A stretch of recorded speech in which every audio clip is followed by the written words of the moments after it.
3.5 साल तक उस लड़के के प्रेम का पेशेंस चेक करने के बाद वो लड़की आखिर में जाहिर कर ही देती है कि उसको भी उससे बेपनाह मोहब्बत है। पर इनकी मोहब्बत में भीषण ट्रेजेडी होती थी। मतलब कि ये ना कहीं 1 मिनट खड़ा होकर बात कर सकते थे, ना मिल सकते थे, और फोन रखने का परमिशन पहले से नहीं था। मतलब कि नया नया इश्क हुआ है, मोहब्बत सामने है, फिर भी कोसों दूर, 1 मिनट ढंग से निहार तक नहीं सकते थे। सोचिए ना कि किस तरीके से हर रोज उस लड़के का कलेजा छलनी छलनी होता होगा। पर नवोदयन भी ना नेचर से बहुत ढीठ होते हैं, बहुत ढीठ। और इसी ढीठनेस की वजह से वो दोनों लड़का लड़की मिलके एक इन्वेंशन करते हैं, कम्युनिकेशन का इन्वेंशन। मतलब कि कैंटीन जाते वक्त प्लेग्राउंड वाले मोड़ पे लड़का लड़की आमने सामने आते थे तो लड़का आंखों आंखों में इशारों से पूछ लेता था कि कैसी हो जी, और लड़की आंखों आंखों के इशारे में ही बोलती थी कि मेरा छोड़ो, तुम अपने सेहत पर ध्यान दिया करो यार, दुबले पतले होते जा रहे हो, सुबह में पुलाव वाला कुछ अधिक खाया करो। किसी दिन मॉर्निंग असेंबली में उन दोनों की आंखें 4 हो जाती थी ना, तो लड़की आंखों से कहती थी कि सुनो ना, तुम स्वेटर में नहीं ब्लेजर में ज्यादा हैंडसम हो। और लड़का शर्मा के कहता था या छोड़ो, हम तो हैं ही उल्लू टाइप, तुम 1 चोटी नहीं 2 चोटी जब बांधती हो ना बिल्कुल बढ़िया लगती हो, क्यूट लगती है, बिल्कुल बुलबुल चिड़िया की तरह। और लड़की भी उसके भावना का सम्मान करती है, अगले दिन 2 चोटी बांध के आती है, सही में बड़ी क्यूट लगती है। नवोदय के फाउंडेशन से परेशान होकर एक दिन वो लड़की रात में 2 बजे 2:30 बजे सबके सो जाने के बाद रफ के उसी कॉपी पे एक लेटर लिखती है। उसमें लिखती है कि सुनो, मेरा मन उकता गया है, ऊब गई हूं मैं, 1 मिनट भी नहीं देख पाती हूँ यार तुमको, चलो ना हम दोनों ना चिड़िया बन जाते हैं और उड़ के चांद के करीब चलते हैं, बस कुछ एक घंटे बैठेंगे, तुमको देख लेंगे ना और फिर वापस यहीं आ जाएंगे। और लड़का भी ऊँघते हुए आंख में आंसू लेकर लिखता है 4 बजे सुबह में सबके सो जाने के बाद कि चिंता नहीं करो, बस कुछ दिन का ही तो फाउंडेशन है, जब यहाँ से निकलेंगे ना तो तुम्हारे लिए फर्स्ट क्लास किसी नदी के किनारे 3 BHK बनवाएंगे और दरवाजे पे एक झूला लगवा देंगे, सब बैठ के तुम झूलते भी रहना और मुझे देखते भी रहना। नवोदय में 4 हाउस हुआ करते थे, अरावली, नीलगिरी, शिवालिक और उदयगिरी। और इन चारों हाउस का अलग अलग टी-शर्ट कोड हुआ करता था, जैसे कि अरावली का ब्लू, नीलगिरी का हरा, शिवालिक का लाल और उदयगिरी का पीला। और ये सेम चीज लड़कियों में भी होता था।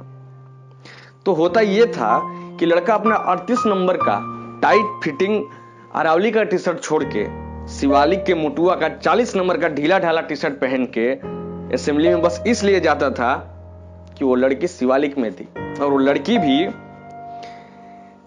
इस मैचिंग मोहब्बत को देख के उस लड़के को बेस्ट मोहब्बत का अवार्ड दे दिया करती थी। आर्ट के विषय में सकेत हाथ वाला वो लड़का अब रजुआ से चिरौरी नहीं करता है कि सुनो ना रे, थोड़ा हमारा भी आर्ट बना दो, प्रोजेक्ट बना दो, बल्कि क्लास में सबसे सुघर प्रोजेक्ट लेके इस तरीके से उछलता है जिस तरीके से कोई डॉक्टर MBBS की डिग्री मिल जाने पर उछलता होगा। और ये सब उनकी मोहब्बत की महिमा होती थी। मतलब कि एक नवोदयन दिल, एक नवोदयन इश्क धीरे धीरे मोहब्बत को जीते हुए उस दौर में पहुंच रहा होता है जिसे बाहर के लोग या तो बीता हुआ कल कहते हैं या फिर एक अतिशयोक्ति कहते हैं।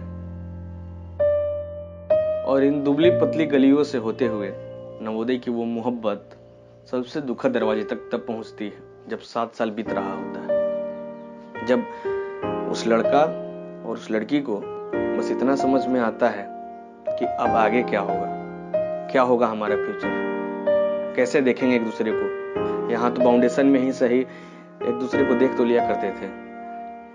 फिर एक दिन वो लड़की रोते हुए रात में लिखती है एक पन्ने पे, उसी रफ कॉपी के पन्ने पे लिखती है कि अगले दिन आप बगल वाले नर्सरी से 100 प्लांट लेकर रेमेडियल टाइम में हमसे मिलिएगा जरा।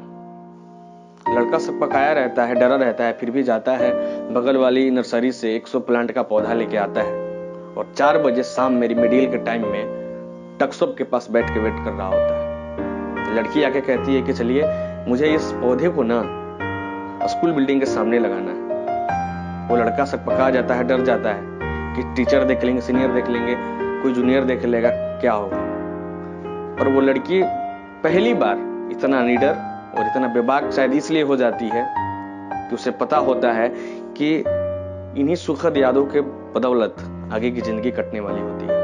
और वो जाते हैं और जाके दोनों उस पौधे को लगाते हैं स्कूल बिल्डिंग के ठीक सामने, और पानी से कम आंसू से ज्यादा सींचते हैं। ऐसा नहीं है कि उस टाइम कोई टीचर उनकी मोहब्बत नहीं देखता है, कोई सीनियर उनकी मोहब्बत नहीं देखता है, देखते हैं, पर एक प्यारी सी मुस्कुराहट के साथ एक दुआ कर रहे होते हैं कि महादेव इन दोनों को मिला दे।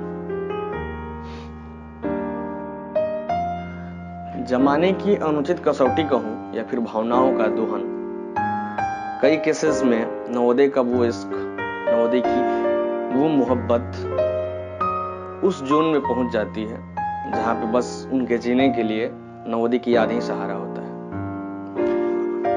हो सकता है कि पहलू गलत है, हो सकता है कि इसमें कुछ सही भी चीज हो, पर यह व्यापक पहलू है। इस पे फिर कभी बात करेंगे, फिर कभी डिस्कस करेंगे। मगर इन सब के बीच कुछ मोहब्बत ऐसी भी होती हैं जो संघर्ष, दुआ और प्रेम की प्रकाष्ठा की वजह से 7 साल से 7 जन्म में बदल जाती है। कई मधु और कई बाला एक साथ मिलकर मधुबाला हो जाते हैं। और अब आपके मन में यह सवाल होगा कि इस वैलेंटाइन की कहानी में वो लड़का कौन है? हो सकता है कि वो लड़का आप हो सकता है कि वो लड़का आप भी हो, जो भले नवोदय में ना हो लेकिन नवोदय की मोहब्बत को जिए हो सकता है कि वो लड़का मैं हूं, जो कलम और कैमरे के बहाने से अपना इश्क आप लोगों से कहने आया हूं। खैर जो भी हो, नवोदय इश्क, नवोदय की मोहब्बत ऐसी ही होती है जो कि सीमित दायरा और एक मर्यादा में होते हुए भी प्रेम की प्रकाष्ठा पे पहुंच जाती है। वरना आज का जमाना तो इतना हाईटेक है कि फेसबुक पर हाय हेलो होता है, व्हाट्सएप पे वीडियो कॉल होता है, अगले दिन मिलते हैं, तीसरे रोज मोहब्बत होती है, फिर तुरंत ब्रेकअप हो जाता है। ऐसा नहीं है कि बंधन हर वक्त दमघोटू होता है, हर वक्त बुरा होता है। कभी कभी बंधन एक खुला हुआ पंख होता है जिसके माध्यम से हम भावनाओं के आसमान में बहुत ऊंचा उड़ जाते हैं, एहसासों के आसमान में बहुत ऊंचाई तक उड़ जाते हैं। और हमारा नवोदय भी ऐसा ही था। एक सीमित दायरे में, एक बंधन में हमें भावनाओं के आसमान में बहुत ऊपर तक ले गया। खैर छोड़िए, चलिए इस वैलेंटाइन वीक मिलिए, आप भी एक हो जाइए अपनी मोहब्बत के साथ। पर एक भी हुई है ना तो उस मर्यादा को, उस एहसास को याद रखिए और एक पौधा लगाइए, लगा के देखिए ना साथ में, बड़ा मजा आता है। चलिए इजाजत दीजिए मुझे, आएंगे फिर कभी आप सबके बीच में। जय हिंद, जय भारत, जय नवोदय।